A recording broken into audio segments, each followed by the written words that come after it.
అబ్బో ఇక్కడ కేజీ చీరలు కొంటే అర కేజీ చీరలు ఫ్రీ అంట. మంగళ్య షాపింగ్ మాల్, కేజీల్లో సేల్, టన్నుల్లో ఆనందం. కాలనీలో ఒక మహిళ మీద ఒక టీడీపీ వార్డు సెక్రటరీ ఎంత దారుణంగా దాడి చేయడం జరిగింది.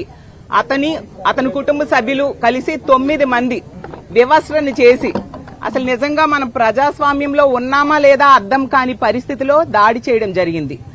ఎంత దారుణమైన సంఘటన జరిగినందుకు ఆ కుటుంబానికి పరామర్శ చేయడానికి జగన్మోహన్ రెడ్డి గారి ఆదేశానుసారం మేమందరం కూడా ఈ రోజు వచ్చి ఆ మహిళను కలిశాము. జరిగిన సంఘటన అంతా తెలుసుకున్నాము. ఆ మహిళకి ధైర్యం చెప్పడం జరిగింది. అలాగే మీకు అండగా జగన్మోహన్ రెడ్డి గారు అలాగే మా పార్టీ మా మహిళలందరం కూడా ఉంటాము. ఏది సహాయ సహకారాలు కావాలన్నా చెప్పడం జరిగింది. అలాగే ఎటువంటి న్యాయ సహాయం కావాలన్నా కూడా మా పార్టీ తరఫున అందిస్తామని కూడా తెలియజేయడం జరిగింది. నిజంగా జంగిల్ రాజ్ పాలన అంటే ఎలా ఉంటుందో అలాంటి పాలన సాగుతూ ఉంది. తెలుగుదేశం పార్టీ నాయకులు కార్యకర్తలు ఏ విధంగా మహిళల జీవితాలతో ఆడుకుంటున్నారు, మహిళల మీద దాడులు చేస్తూ ఉన్నారు అనే దానికి మరొక ఉదాహరణగా ఈ రోజు నిలిచింది.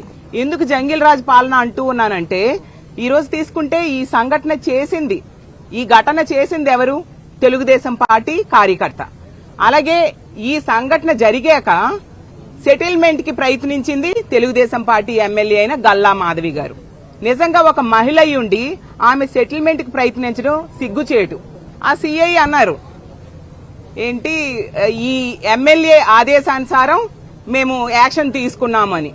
ఈ ఎమ్మెల్యే అంటారు పోలీసుల అలసత్వం వల్ల లేట్ అయింది అని చెప్పేసి. అంటే పోలీసులు అక్కడ మహిళలు కూడా అడుగుతూ ఉన్నారు, మేము కూడా అడుగుతూ ఉన్నాం. ఎమ్మెల్యే చెప్తే గానీ యాక్షన్ తీసుకోరా పోలీసులు? అంటే సామాన్య మానవులు సామాన్య ప్రజలు మాకు కష్టం వచ్చింది లేదా ఒక వ్యక్తి ఈ విధంగా దాడి చేశాడు యాక్షన్ తీసుకోండి అంటే పోలీసులు తీసుకోరా? ఎమ్మెల్యేలు చెప్తేనా తీసుకుంటారా?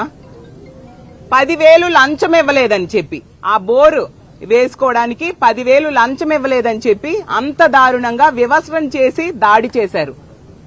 ఎంత ఘోరం అంటే ఆమె భయంతో మూత్రం పోసుకుంటూ ఉన్నా కూడా వీళ్ళు దాడి చేశారంటే ఇంత నీచానికి దిగజారా? అంటే ఈ ఆంధ్రప్రదేశ్ రాష్ట్రంలో ఈ కూటమి పాలనలో మహిళల భద్రత ఎంతగా దిగజారిందో ఇదొక పెద్ద ఉదాహరణ. ఆ ఎమ్మెల్యే గారు నిజంగా ఒక మహిళ అయ్యుండి మనం తీసుకుంటే 15వ తేదీ ఈ సంఘటన జరిగింది. 16వ తేదీ ఉదయమే ఈ బాధితులు ఎమ్మెల్యే దగ్గరికి వెళ్లి కంప్లైంట్ ఇవ్వడం జరిగింది.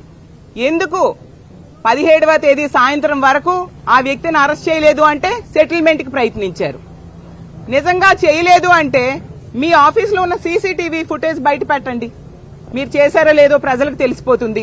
మళ్ళీ ఆవిడ ఎంత కవర్ చేసుకుంటూ ఉన్నారంటే ఆమె కార్యకర్తకి ఆ హిజ్రా చేశాడు, ఈమె కాదు, ఇతను కాదు, ఆమె మీద దాడి చేయలేదని కవర్ చేసుకుంటూ ఆవిడ స్టేట్మెంట్స్ ఇస్తూ ఉన్నారు. మరిన్ని అప్డేట్స్ కోసం ఛానల్ ను సబ్స్క్రైబ్ చేయండి. నోటిఫికేషన్స్ కోసం బెల్ ఐకాన్ పై క్లిక్ చేయండి.